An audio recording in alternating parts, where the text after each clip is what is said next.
মালিক ইবনে দিনার রাহমাতুল্লাহি আলাইহি তার বাড়ির কাজের সহযোগিতার জন্য একটা গোলাম খোঁজার জন্য গেছে, গোলাম কেনার জন্য গেছে বাজারে গোলামের দোকানে যখন চলে গেছে, গোলামের দোকানে খুঁজতেছে এই দোকান সেই দোকান, এই দোকান সেই দোকান, গোলাম খুঁজতেছে, গোলাম দোকান দিয়া ঘুরে কিন্তু গোলাম পছন্দ হয় না।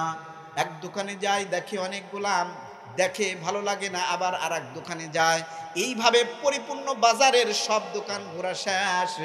মালিক ইবনে দিনার রাহমাতুল্লাহি আলাইহি চিন্তা করলো, আর কোনো দোকানে যাব না, আর কোনো দোকানে যাব না। ওই যে লাস্টে একটা দোকান, ওই দোকানেই শেষ। যদি ওই দোকানে গোলাম মিলল তো কিনবো না, এলে কিনবো না। মালিক ইবনে দিনার রাহমাতুল্লাহি আলাইহি ওই গোলাম কেনার জন্য ওই দোকানের মধ্যে যখন ঢুকছে, ঢোকার সঙ্গে সঙ্গে লক্ষ্য করে দেখে কানের মধ্যে একটা লোক দেখা যায়, একটা গোলাম দেখা যায়। গোলামের চেহারাটা এত সুন্দর, মালিক ইবনে দিনার রাহমাতুল্লাহি আলাইহি গোলামটাকে দেখার সঙ্গে সঙ্গে পছন্দ হয়ে গেছে। এ মুসলমান ভাই, ভালো লোক সবসময় ভালো লোককে খুঁজে বের করে, ঠিক কিনা বলেন? চোরের সাথে চোরের মিল, ডাকাতের সঙ্গে ডাকাত, আল্লাহওয়ালার সঙ্গে আল্লাহওয়ালার মিল। যাইসা কোতাইসা মেলে রাজাকে মেলে রানী, ভূতকে ভূতানি মেলে খাপুসে খেপসানি। জোরে বলেন কথা ঠিক কিনা? যে যেমন তার সাথে তেমন মেলে। আপনি যদি বাজারের মধ্যে যান, দেখবেন আপনি যদি চোর হন, আমি যদি চোর হই, তাহলে বাজারের মধ্যে যাওয়ার সাথে সাথেই আর এক চোর আমার টার্গেট করবে যে ও আমার মতন একই দলের লোক। কিন্তু আমি যদি আল্লাহওয়ালা হই, আপনি যদি আল্লাহওয়ালা হন, আপনার সঙ্গে আল্লাহওয়ালার মোলাকাত হবে। চোর আপনারে দেখলেই ভয় পায়া দূরে চলে যাবে। মালিক ইবনে দিনার রাহমাতুল্লাহি আলাইহি আল্লাহর একজন প্রিয় মানুষ। যখন ওই দোকানের মধ্যে চলে গেছি, সকল গোলামের মধ্যে একদম শেষ ভাগে দোকানের কোনায় এক গোলামকে দেখে পছন্দ করে ফেলছি। দোকানদারকে ডাক দেয়া বলে, ও দোকানদার, তোমার কোনো গোলাম আমার পছন্দ নাই? যে কানের মধ্যে একটা গোলাম দেখা যায়, ওই গোলামটা আমার পছন্দ, ওই গোলামটা আমি কিনতে চাই। দোকানদার ডাক দেয়া বলে, গোলামের তো ডেট ফেল, মেলা দিন হলো কিনে নিয়ে আসছি, বিক্রি হয় না। গোলামের চেহারা যেই সুন্দর দেখতেছেন, গোলামের শরীরের মধ্যে অত শক্তি নাই, মাথার চুলগুলো উল্কো ঝুলকো, ওই গোলামকে কেউ কিনতে চায় না। আপনি কেমনে ওই গোলামকে পছন্দ করলেন? মালিক ইবনে দিনার রাহমাতুল্লাহি আলাইহি ডাক দিয়ে বলেন, ও মালিক, তুমি যদি গোলামটা আমার কাছে বিক্রি করো, যেই টাকা চাও সেই টাকাই দেব, আমার কোনো আপত্তি নাই। দোকানদার দেখলো ডেট ফেল মাল, যেই কিনবার চাইছে এর সাথে আর দামাদামি করার দরকার নাই, একটা সুন্দর একটা দাম বলছে। মালিক ইবনে দিনার রাহমাতুল্লাহি আলাইহি কয়, ঠিক আছে, তোমার ওই দামে গোলাম কিনে নিলাম। জোরে বলেন মারহাবা। গোলাম কেনা শেষ, গোলামটাকে বাড়িতে নিয়ে আসছে। নিয়ে আসার পরে এবার গোলামকে ডাক দিয়ে বলতেছে, গোলাম, তুমি আমার বাড়িতে কাজ করবে, সর্বপ্রথম তোমার কাজ হলো আমার বাড়ির চারদিক দিয়ে একটা বাউন্ডারি করবা, চারদিক দিয়ে একটা বাউন্ডারি হবে। মালিক ইবনে দিনার রাহমাতুল্লাহি আলাইহি বুঝায় দিলেন যে চারদিকে ইটের একটা বাউন্ডারি করবা। গোলাম ডাক দেয়া বলতেছেন, মালিক, আপনি আমাকে যে কাজে দেন, আপনি আমাকে যে কাজে দেন, আমি সর্বোত্তক আপনার কাজ করতে রাজি, আমি কখনো আপনার কাজে ফাঁকি দেব। এখনকার কামলারা কে ফাঁকি দেয় কি দেয় না? ওরে বাবা, মালিক খালি খেতে না থাকলে হয়, বিড়ি ধরাইবো তো বিড়ির সাথে বিড়ি, বিড়ির সাথে বিড়ি। মালিক যখন আসবো তখন খুব কাম করবো, আছে না নাই? তাহলে বরকত হবে কোথায়? যারা মালিককে ফাঁকি দেয়, আল্লাহ বলেন আমিও তার বরকত ফাঁকি দিয়ে দিই। এবার গোলাম ডাকদা বলে, মালিক, আপনার কাজে কোনো ফাঁকি দেব না, কিন্তু আমার তিনটা শর্ত আছে। তিনটা শর্ত। এক নাম্বার শর্ত হলো, যখন মসজিদ আজান হবে, মালিক, আমাকে কিন্তু নামাজ পড়ার সুযোগ দিতে হবে। আমি আপনার গোলামি বাদ দিয়া আমি আল্লাহর গোলামি করব।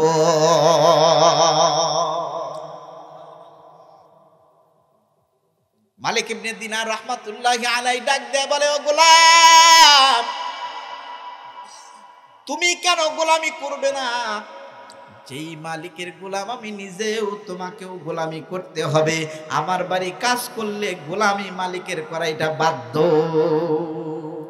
কিন্তু আমাদের অনেক মালিক আছে কামলা নিলে পারে আর তাকে নামাজ পড়তে দেয় না। জোরে বলেন কথা ঠিক কিনা? কয় হ্যাঁ এই নামাজ পড়ার শুরু নাই, কাজ কম করার ধান্দা আছে না নাই? যদি কোনো মালিক তার অধীনস্থ কর্মচারীকে আল্লাহর হুকুম থেকে বিরত রেখে দেয়, কিয়ামতের ময়দানে ওই নামাজের হিসাব ওই মালিককেই দিতে হবে। এজন্য খবরদার, আপনার অধীনস্থ একদিনের জন্য যদি কাকে কামলা নেন, তাকে নামাজ থেকে কখনো বিরত করবেন না। পারলে তাকে নসিহত করবেন, কাজ যতটুকু করো, আজান দিলে নামাজে চলে যাবে। মালিক ইবনে দিনার রাহমাতুল্লাহি আলাইহি ডাক দে বলে, গোলাম ঠিক আছে তোমার কথা মেনে নিলাম, তুমি কাজ করবে ঠিক আছে, কাজ করার পরে যখন আজান হয়ে যাবে তখন মসজিদে চলে যাবে। আল্লাহ কোরআনে কারিমের মধ্যে বলেন, ইয়াউমুল জুমাআতি ফাসাউ ইলা যিকরিল্লাহ। বান্দাকে ডাক দেয়া বলে, ও বান্দারা যখন মসজিদে আজান হয়ে যায় জিকিরের সঙ্গে মসজিদের দিকে চলে যাও। মালিক ইবনে দিনার রাহমাতুল্লাহি আলাইহি এবার ডাক দেয়া বলে, ঠিক আছে তুমি কিন্তু গোলামি করবে, তাতে কোনো আবদার নাই, তাতে কোনো আপত্তি নাই। মালিক ইবনে দিনার রাহমাতুল্লাহি আলাইহি ডাক দেয়া বলেন, তোমার দ্বিতীয় নাম্বার শর্ত কি? ডাক দেয়া বলে, ও মালিক আমার দ্বিতীয় নাম্বার শর্ত হলো আমাকে প্রত্যেক দিন এশার নামাজ থেকে নিয়ে শুরু করিয়া ফজর পর্যন্ত ছুটি দিতে হবে।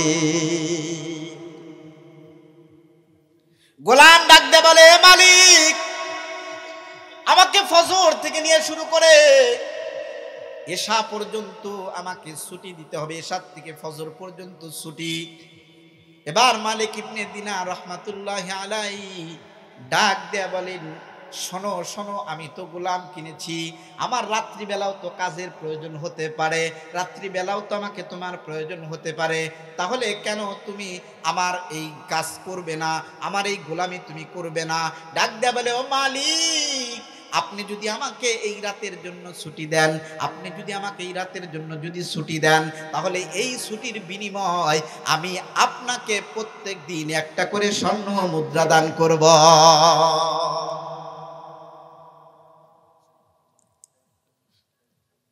লাইনে নিয়ে এসে মালিক ইবনে দিনার রাহমাতুল্লাহি আলাইহি ডাক দেয়া বলে, ঠিক আছে যদি একটা করে স্বর্ণ মুদ্রা আমাকে প্রত্যেক দিন দাও, তাহলে এশা থেকে ফজর পর্যন্ত তোমাকে ছুটি দিলাম।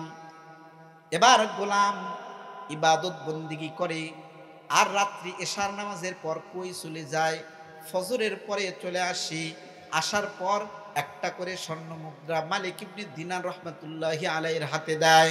একদিন চলে যায়, 2 দিন চলে যায়, 3 দিন যখন চলে গেছে, ও পর্দার অন্তরালের মায়েরা ভালো করে কথাগুলো শুনিয়া রাখো মা। মালিক ইবনে দিনার রাহমাতুল্লাহি আলাইহি এবার গোলামের 3 দিন পর্যন্ত দেখলো কোনো দিনও মিস নাই, প্রত্যেক দিন একটা করে স্বর্ণ মুদ্রা ফজরের পরে নেই জমা দেয়। এবার মালিক ইবনে দিনার রাহমাতুল্লাহি আলাইহি বিবির কাছে ডাক দেয়, বলে, বিবি রে কি এমন গোলাম কিনলাম যেই গোলাম প্রত্যেক দিন একটা করে স্বর্ণ মুদ্রা আমাকে এনে দেয়, বিনিময় ফজর এশা থেকে নিয়ে শুরু করে ফজর পর্যন্ত ছুটি চায়। মালিক ইবনে দিনার রাহমাতুল্লাহি আলাইহি ডাক দিয়ে বলেন, এই লোকটা আমাকে প্রত্যেক দিন একটা করে স্বর্ণ মুদ্রা দেয়, কোনোদিন তো বাদ দিল না, এই স্বর্ণ মুদ্রা সে কই পায়? এ যুবক ভাই ভালো করে শুনিয়া রাখো, আল্লাহ তাআলা কোরআনের কারীমের মধ্যে বলেন, বান্দা যখন ইবাদত বন্দেগী করে, বান্দা যখন নামাজ পড়ে, আমি আল্লাহই নামাজের বিনিময়ে বান্দার রিজিকের অভাব দূর করে দেয়। এ যুবক ভাই ভালো করে শুনিয়া রাখো, এ বৃদ্ধ বাবাজিরা, পর্দার অন্তরালের মা, এমন সন্তান যদি তুমি একটা তৈরি করতে পারো, যেই সন্তান তোমার ঘরের মধ্যে থাকবে, যেই সন্তান তোমার ঘরের মধ্যে থাকার পর মসজিদে আজান হবে মসজিদে চলে যাবে, এমন একজন আলেম, এমন একজন হাফেজ সন্তান যদি তৈরি করতে পারো না, তাহলে তোমার জীবন ধন্য হয়ে যাবে। 2 মিনিটে একটা কথা বলে আমি আমার সামনে আগায় যাব, ভালো করে কথাগুলো শুনিয়া রাখেন ভাই। এদিকে ওই মেয়েটা খাবারের জন্য কিন্তু এশার নামাজের জন্য বসে আছে, আপনাদের কি কথা মনে আছে? এ যুবক ভাই ভালো করে শুনিয়া রাখো, মেয়েটা কেমনে খাবার পাইলো, কে তাকে খাবার দিল, কিভাবে খাবার আসলো, আমি আপনাদেরকে জানায়া দেব। এইদিকে মালিক ইবনে দিনার রহমাতুল্লাহি আলাই গোলামের কথা বিবির কাছে ডাক দেয়া বলতেছে, বিবি রে, আজ 3 দিন হয়ে গেল গোলাম প্রত্যেক দিন একটা করে স্বর্ণ মুদ্রা আমারে দেয়। এ মুসলমান ভাই, আমি আমার মাদ্রাসায় যখন ছিলাম, আমার মাদ্রাসাতে একদিন ছুটির মাসিক একটা ছুটি দিয়েছি। মাসিক ছুটির পরে আমি একদিন মাদ্রাসার মধ্যে ঢুকছি। মাদ্রাসার ভিতরে কেউ নাই, কোনো একটা কারণে মাদ্রাসার অফিসের কাজে আমি মাদ্রাসার ভিতরে ঢুকছি। শীতের দিন আমি যখন মাদ্রাসার ভিতরে যাই, হঠাৎ করে লক্ষ্য করে দেখি অনেক দূর, 10 হাত দূরেও দেখা যায় কোনো মানুষকে দেখা যায় না কুয়াশার কারণে। আমি পাশেই কবরস্থান জিয়ারত করে ফজরের পর যখন সামনে অগ্রসর হচ্ছিলাম, হঠাৎ করে লক্ষ্য করে দেখি 8 থেকে 10 বছরের একটা বালক, 8 থেকে 10 বছরের একটা সন্তান বুকের মধ্যে একটা কোরআন শরীফ নিয়ে কবরস্থানের দিকে আসতেছে। আমি যখন এই অবস্থা দেখলাম,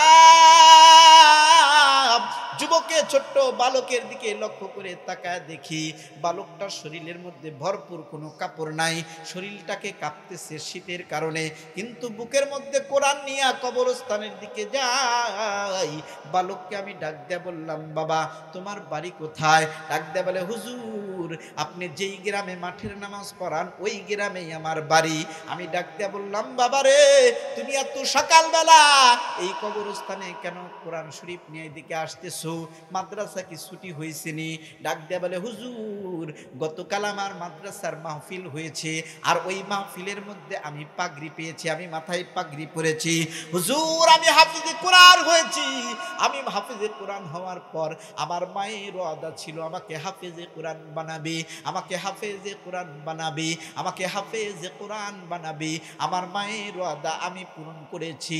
হুজুর গো, আমার মা যে ওয়াদা আমার সাথে করেছিল সেই ওয়াদা যেহেতু আমি পালন করতে পেরেছি, আল্লাহ আমাকে হাফেজে কোরআন হওয়ার তৌফিক দান করেছে। এই জন্য আজকে আমি কোরআন নিয়া আমার মায়ের কবরের পাশে দাঁড়িয়ে দাঁড়িয়ে কোরআনে কারীম তেলাওয়াত করব। আওয়াজ দিয়ে পড়া যাবে কি সুবহানাল্লাহ? বালকের কথার মাধ্যমে আমি বুঝতে পারলাম বালকের মা দুনিয়া থেকে বিদায় হয়ে গেছে। আমি বালককে ডাক দিয়ে বললাম, বালক রে, তোমার মা কয়েক বছর বয়সে তোমাকে রেখে দুনিয়া থেকে বিদায়। ডাক দিয়ে বলে, হুজুর আমি আমার বাবার কাছে শুনেছি, আমার বাবা মার সঙ্গে যখন বিবাহ বন্ধনে আবদ্ধ হয়, 1 নয় 2 নয় 12 বছর পরে আমার জন্ম হয়েছে। আমি যখন আমার মায়ের পেটের ভিতরে ছিলাম, আমার মা আমাকে পেটে ধারণের পরে নিয়ত করছে যদি ছেলে হয় বা মেয়ে হয় তাকে কোরআনের হাফেজ বানাবো। আমি আমার বাবা মার দোয়ার বদৌলতে কোরআনের হাফেজ হতে পেরেছি।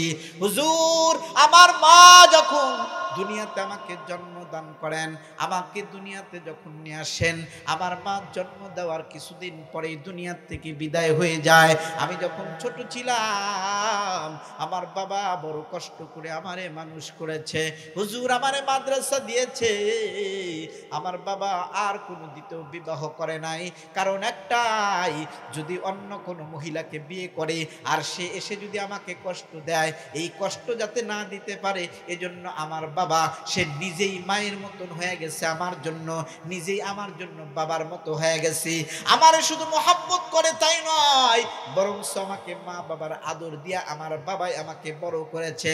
হুজুর গো, আমার বাবা জানাইছে, রে বাবা শোন, তুই যেদিন কোরআনের হাফেজ হবি সেই দিন তুই সর্বপ্রথম কোরআনের হাফেজ হওয়ার পর তোর মায়ের কবরের পাশে দাঁড়িয়ে দাঁড়িয়ে কোরআনে কারীম তেলাওয়াত করবি আর আল্লাহর কাছে দোয়া করবি। এ পর্দার অন্তরালের মা, ভালো করে শুনিয়া রাখো মা, তুমিও যদি এমন একটা সন্তান জাতিকে উপহার দিতে পারো মা, এই সন্তান তোমার জিন্দেগি পাল্টাইয়া দিবে। এ মা, এই সন্তান তোমার দুনিয়া এবং আখিরাত ভালো বানায় দিবি। এ যুবক ভাই ভালো করে শুনিয়া রাখো, এমন একটা সন্তান প্রত্যেক ঘরে ঘরে হোক। আপনারা চান কি চান না? ছেলেটা ডাক দে বলে, হুজুর আমি এখন যাচ্ছি কবরের পাশে আমার মায়ের জন্য দোয়া করব। আমার মন বলতেছিল যার দোয়া কবুল হোক বা না হোক, এই সন্তানের দোয়া কবুল অবশ্যই হবে, এই সন্তানের দোয়া কবুল অবশ্যই হবে। আমি এই সন্তানের দোয়া সাথে শরীক হওয়ার জন্য আমিও কবরের পাশে চলে গেলাম। পর্দার অন্তরালের মা ভালো করে শোনো মা, এই সন্তান যখন কবরের পাশে গেল, সর্বপ্রথম সূরাতুল ইয়াসিন তেলাওয়াত শুরু করে দিল। আমি তার তেলাওয়াত গুলো শুনি, সে সুন্দর করে সূরাতুল ইয়াসিন তেলাওয়াত করছে। তেলাওয়াত করার পর আমার দিকে তাকায় ডাক দিয়ে বলে, হুজুর আপনি দোয়া করেন, আমি আমিন আমিন বলবো। আমি ডাক দিয়ে বললাম, বাবা রে, আমি আজকে শুধু তোর সাথে দোয়ার শরীক হব রে, আমি কোনো দোয়া করব না, তুই দোয়া করবি, আমি আমিন আমিন বলবো। আমার মন সাক্ষী দেয়, তুই আমিন বললে দোয়া করবে রব্বানা।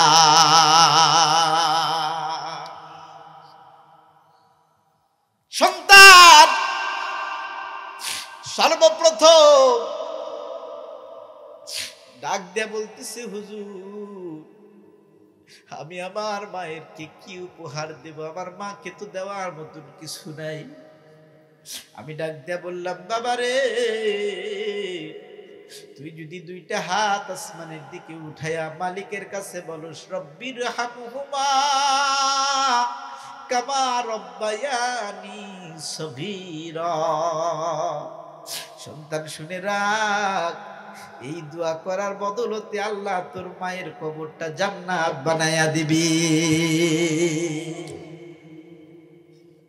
যুবক এবার বালকটা এবার আমার সাথে ডাক দিয়ে বলল, হুজুর তাহলে এখন আমি আল্লাহর কাছে হাত তুলে দুইটা দোয়া করব। বালক যখন দুইটা হাত তুলছে, চোখের পানি অঝরে ফালাইতেছে। আমি বালকের কান্না দেখে কান্না ধরে রাখতে পারি না। বালক কান্দে আর ডাক দে বলে, মাওলা গো, যেই মা 10 মাস 10 দিন আমারে গর্ভে ধারণ করে দুনিয়াতে নিয়ে আসলো, যেই মা আমাকে ভালোবাসলো, সেই মা আজকে আমাকে ছেড়ে চলে গেছে। মালিক গো, তোমার কালামুল্লাহ শরীফ আমার বুকে ধারণ করে তার জন্য দোয়া করি। আল্লাহ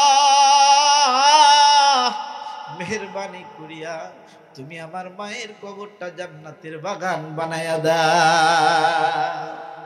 এ যুবক ভাই ভালো করে শুনিয়া রাখো, এমন একটা সন্তান যদি প্রত্যেকটা ঘরে হয়, তাহলে মনে রাখো ঘরটা জান্নাতের বাগান হয়ে যাবে। এজন্য কোনো বান্দা যখন মসজিদের দিকে আগায়, কোনো বান্দা যদি মসজিদের দিকে চলে যায়, কোনো বান্দা যখন মসজিদে আবাদ করে, আল্লাহ তাকে প্রতিবেশী বানায় নেয়। আল্লাহ বলেন, কোনো প্রতিবেশীকে আমি আল্লাহ কিয়ামতের ময়দানে বেইজ্জতি করব না। যে আমি আল্লাহর প্রতিবেশী হবে, আমি আল্লাহ তাকে বিনা হিসাবে জান্নাত দেব।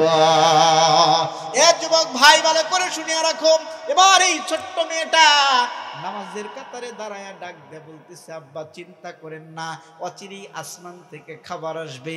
চিন্তা করেন না বাবা, চিন্তা করেন না, অচিরেই আসমান থেকে খাবার আসবে। পর্দার অন্তরালের মা দিল দিয়ে কথাগুলো শোনো। মেয়েটা চোখের পানি ছেড়ে দিয়া কাঁদতেছে আর বলতেছে, আল্লাহ আমার বাবা মার সাথে রাগ করছে, আপনি বলে কেমন করে আমাদেরকে খাওয়াবেন, এটা নিয়ে তার টেনশন। আল্লাহ আপনি তো হযরতে মারিয়মকে খাওয়াইছেন, হযরতে মারিয়মকে আপনি খাওয়াইছেন, আপনি আমাদেরকে কেন খাওয়াবেন না?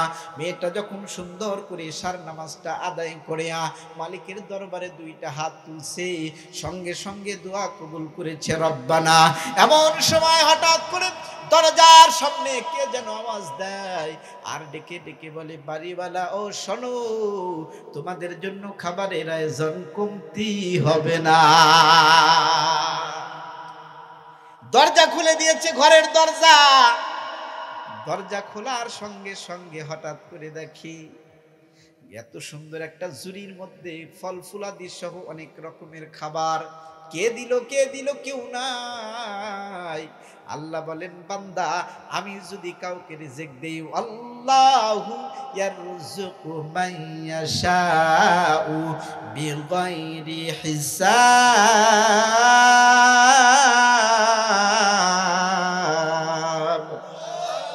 খাবার দেওয়ার মালিক কি? সম্পদ দেওয়ার মালিক কি? আল্লাহ রাসূল বলেন মান বানা লিল্লাহি মাসজিদান বানাল্লাহু লাহু বাইতান ফিল জান্নাহ। আল্লাহর পয়গম্বর বলেন ও तमाम পৃথিবীর মানুষ, যেই ব্যক্তি দুনিয়াতে মসজিদ বানায়, যেই ব্যক্তি দুনিয়াতে মসজিদে একটা ইট কিনে দেয়, যেই ব্যক্তি মসজিদে একটা ইটের টাকা দেয়, যেই ব্যক্তি মসজিদে এক বস্তা সিমেন্টের টাকা দেয়, যেই ব্যক্তি দুনিয়াতে একটা টাইলসের টাকা দেয়, আল্লাহ বলেন তার এই ক্ষুদ্র দান থেকেও যেই টাকাটা আমি আল্লাহর ঘরে লাগায়া দিল, আমি আল্লাহ তার জন্য জান্নাতে ঘর বানাই। যারা বাংলার মুসলমান ভাই, আমি আপনাদের কাছে আবদার করতে চাই, যুবক কিন্তু ওই গোলাম কিন্তু প্রত্যেক দিন নামাজ পড়ে এশার নামাজ থেকে ফজর পর্যন্ত ছুটি নেয়। এই গোলাম কই যায়? আমি কিন্তু হাদিস তেলাওয়াত করেছি, যেই ব্যক্তি আল্লাহর গোলামি করে, আল্লাহর কদমে সিজদা দেয়, সে মালিকের সাথেই মহব্বত তার তৈরি হয়। আল্লাহর নবী হাদিস শরীফের মধ্যে বলছেন আসসালাতু মিরাজুল মুমিনিন। মিরাজ কেমন করে হয়, মিরাজের কারণে কি লাভ হয় আমি সামনে আগাবো, কিন্তু তার পূর্বে আপনাদের কাছে আপনাদের মসজিদের উন্নয়ন কল্পে আমি একটু অল্প সময় আপনাদেরকে কষ্ট দেব। এ বাজান মনে রাখেন, আপনার সম্পদ সারা জীবন আপনার কাছে। বাবাজি 100 টাকা আল্লাহ দান কবুল করুন, বলেন আমিন। ভালো করে শোনেন, এই 1 মিনিটে আমি খুব ইচ্ছা ছিল জান্নাতি মানুষ দেখব। আল্লাহ বলেন বান্দা যেটা ইচ্ছা করে কবুল করেন কে?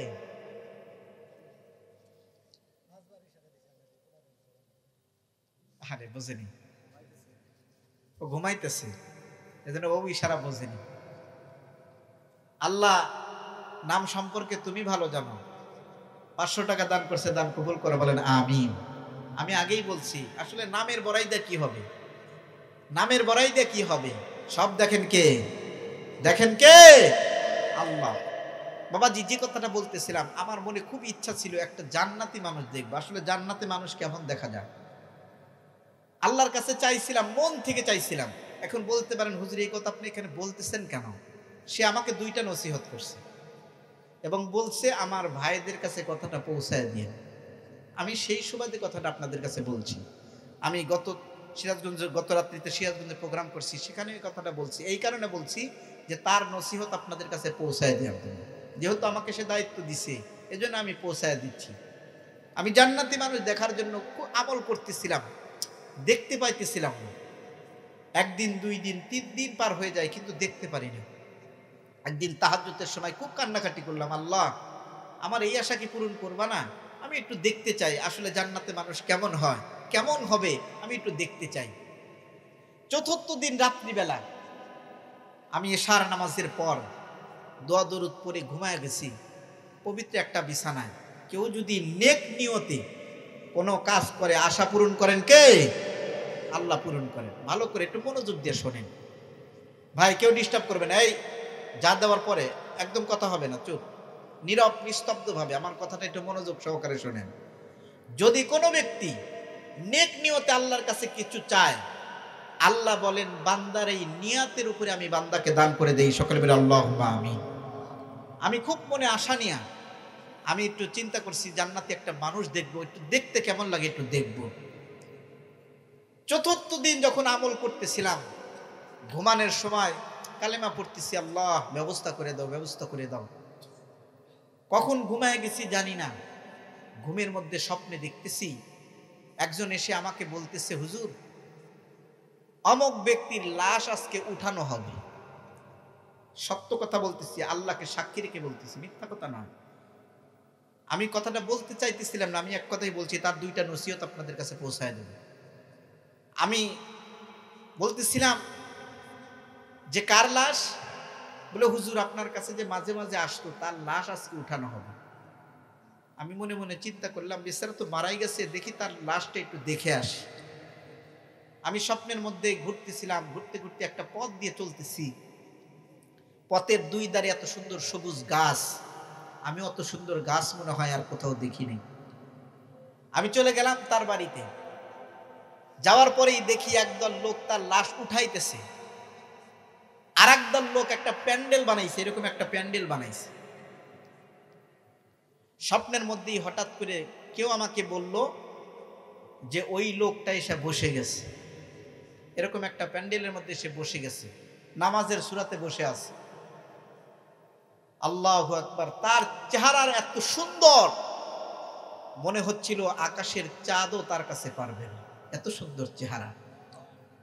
আমি তার চেহারার দিকে অপলক দৃষ্টিতে তাকিয়ে আছি। তার শরীরের মধ্যে একটা পোশাক দেখেছি, একটা পোশাক আজ পর্যন্ত পৃথিবীর কোথাও এই পোশাকের নমুনা খুঁজে পাইনি। এখনো আমার সেই চোখ বন্ধ করলেই, এই কথা স্মরণ করলেই আমি সেই পোশাক দেখতে পাই। এই পোশাক মনে হয় আমার ভোলার নয়। আমি বাংলার আনাচে কানাচে ঘুরে বেড়াই, আমি এদিকে রংপুর, সৈয়দপুর, নীলফামারী, এদিকে অনেক জায়গায় গিয়েছি, কিন্তু অনেক কাপড়ই দেখেছি, কিন্তু এই পোশাকের সাথে মিল আজ পর্যন্ত পাইনি।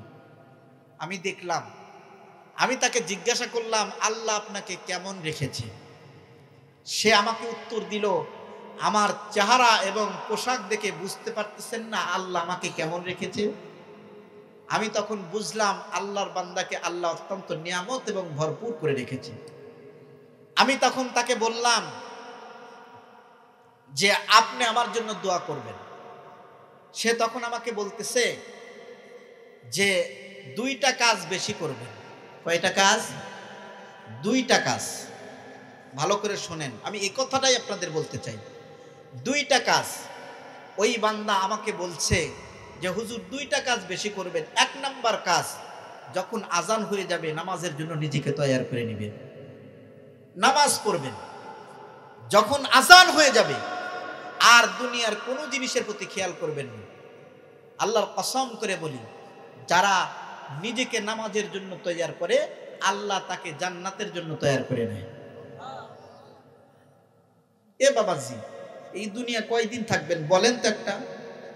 গত কয়েকদিন পূর্বে, গত শুক্রবার, আজকে শুক্রবার না, গত শুক্রবারে আমাদের সিরাজগঞ্জের পাঙ্গাশিতে একটা ঘটনা।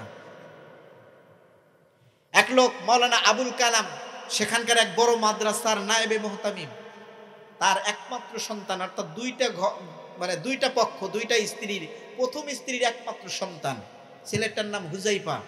তার ছাত্র ভাই আমাদের এই মাদ্রাসাও পড়ে, হুজুরের কাছে পড়ে। এই ছাত্র ভাই হুজাইফা মিশকাত জামাতে পড়ে, দাওরায়ে হাদিস ঢাকাতে পড়বে, এই জন্য মাদ্রাসা খুঁজতে গেছে। সারাটা দিন মাদ্রাসা, 2-1টা মাদ্রাসা ঘুরেছে। ঢাকাতে তার পরিচিত এক ছাত্র ভাইয়ের বাড়িতে রাত্রিবেলা খানা খাইছে। খানা খেয়ে মাদ্রাসায় গিয়ে ঘুমায়া গেছে। রাত যখন 3টা বেজে গেছে, হঠাৎ করে ওই হুজাইফা চিৎকার দিয়ে উঠছে। চিৎকার দেওয়া শেষ, তার কাছে যারা ছিল তারা তাৎক্ষণিক তাকে পানি ঢালা শুরু করছে এবং তেল ঘষা শুরু করছে।